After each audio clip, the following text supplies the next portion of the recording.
lovely people, welcome back to another Story Study Saturday. I'm Sammy and I'm a writer who likes to learn about writing through reading and share what I learned with you. This week I want to talk to you about Honey Girl by Morgan Rogers. And I will say I was really looking forward to this book because it is about a mixed Black girl. And I am one of those. And I feel like that's an automatic win for me reading a book, but we'll get into that later. So Honey Girl is about a mixed lesbian PhD graduate, recent graduate of astronomy, trying to find her way in the world. As a graduation present, she was given a trip to Vegas, of which we start the story out with her in her hotel room the morning after she got drunk married to another woman. The rest of the story follows her trying to figure out how to handle the microaggressions in the astronomy work environment and how to manage her personal expectations that come from a long history of expected perfection from her military-based dad, who says constantly a porter always gets the best and does the best and is the best, basically. By some people, this book is considered a sapphic romance. By others, it would be considered a coming-of-age story with romance. I don't know which way I would lean. Let's get into my thoughts on this book. The first thing that I noticed, because I had been having a conversation with a friend of mine about writing in past tense versus present tense, is that this book is written in present tense, where a majority of fiction books are written in past tense. So I was looking at it more so at the present tense writing of it to see what it added to the story and if it took anything away. And I do have thoughts on that. But that is just something that I found notable, that it is written in present tense rather than past tense. I did enjoy the extremely diverse group of people. Like, it's extremely diverse. Like, it's comically diverse in a way that would not work in a lot of other settings. All of the side characters are representing someone in some way. I also think that the main character being mixed and dealing with both of her parents covers white privilege in a way that is not common for a lot of texts like this. It gives you the opportunity to explore both sides and show an ignorance to it through her mom, who is the white side, and a overbearing defense to it, which is her dad's side, and then her trying to muddle her way through the white privilege in her own way. In general, I will say I feel very meh about it. It's fine. I'm not upset that I read the book. I'm not happy that I read I wouldn't recommend the book to anybody, but I wouldn't tell anybody not to read it. I'm just very, very neutral about it. So let's get into some of the things I think could have improved that, at least from my perspective in terms of the writing style. I think that rather than giving all of the side characters a vast diverseness, I think that there could have been less side characters who had more depth. There's a lot of representation in here, but it does feel often that they're just there for the sake of representation. There are some characters who are more developed than others, and they do have a reason for being there that you can see, but there are so many side characters that it's very hard to keep track of who's who, besides, oh, that's the gay one. That's the trans one. Oh, that's the Black gay guy. Oh, that's the Indian guy. I should be able to keep track of your characters by what value they bring and not by their race or their sexual orientation or their gender identity. I should be able to keep track of your characters because they provide value to your story, and that is what they're there for. The way that this reads is that the characters provide value by being a diverse representation, which isn't necessarily something that I think the author did on purpose. I think she really just wanted to have a lot of representation, but it definitely shows that this is a debut novel. So I think that there could be a lot of growth from this book to her next one in how that representation comes across and making it more fully fleshed out rather than this two-dimensional, I have representation in my book kind of feeling that this book has. So this story is written with a lot of prose, and that is a backhanded compliment. Actually, it's not written with a lot of prose. It's written with prose, and that prose is reused a lot. It feels like it's trying to force meaning into the way that it was written when it's not necessary. And it's definitely shows someone who has read like a Ta-Nehisi Coates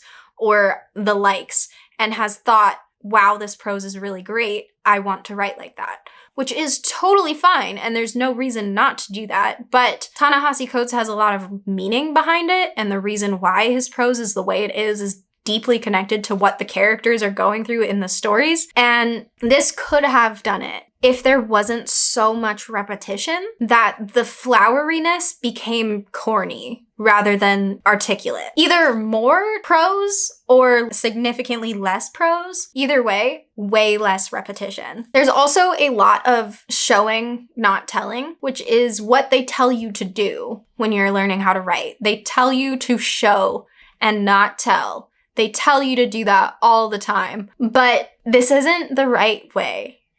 Like, we are shown a lot. We know what a lot of things look like when we're looking at them. But that doesn't mean we comprehend why those things are happening. There definitely needed to be more clarity from Grace Porter's perspective, the main character, rather than us trying to figure out what she doesn't understand. Why are we being told what the narrator doesn't understand? Why do we need to know that? There could have been more telling. There could have been more explanation. There could have been more things that were just clear. Like, there's a relationship that's not a relationship that might be a relationship that nobody really knows. And it's like, what does this add? Why do I have to be confused? What is this adding to your story? Why is your protagonist confused? What is this adding to your story? That also goes fully hand in hand with the side characters all needing more depth. In the acknowledgments at the end of the book, I tapped through it, so I wasn't really reading closely, and it caught my eye that she thanks fandom and fanfiction for getting her where she is. I don't have anything against fanfiction.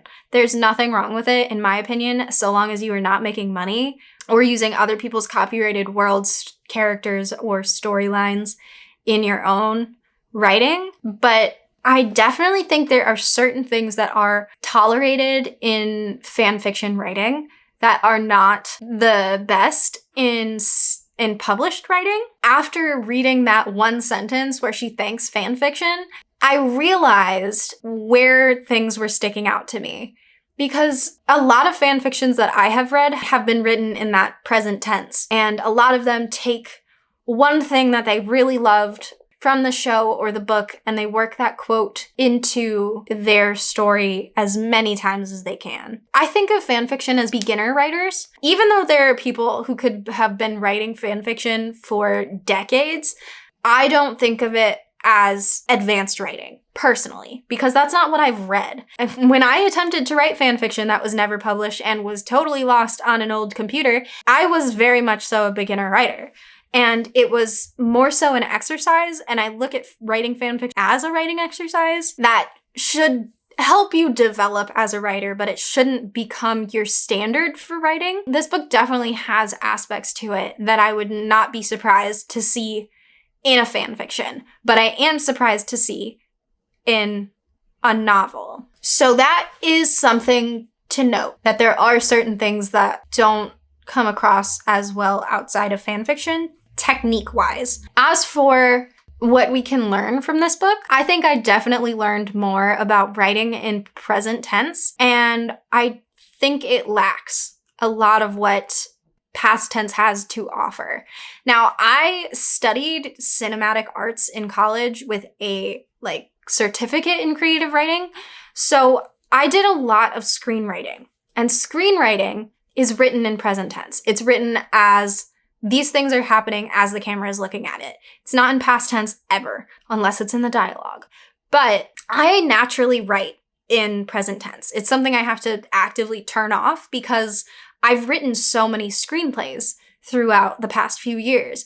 And I naturally write in present tense because that's just what I use the most. There's a lot that lacks in present tense. Emotionally, perspective-wise, and just keeping track of things, it's a lot harder to maneuver and a lot harder to keep things in focus.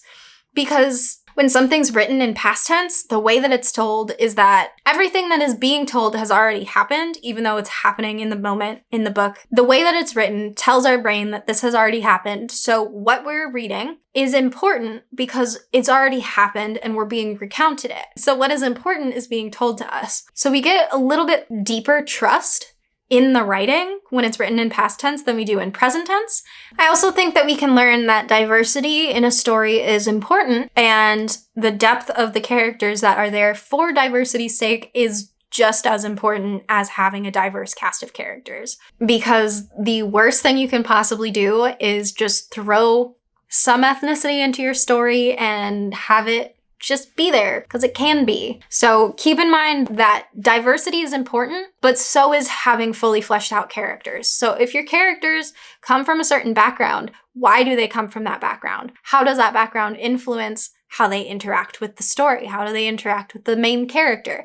What does that background add to your story, and how can you represent them accurately and effectively and make them their own person without making it like, hey, I'm a cameo that makes the story ethnically diverse?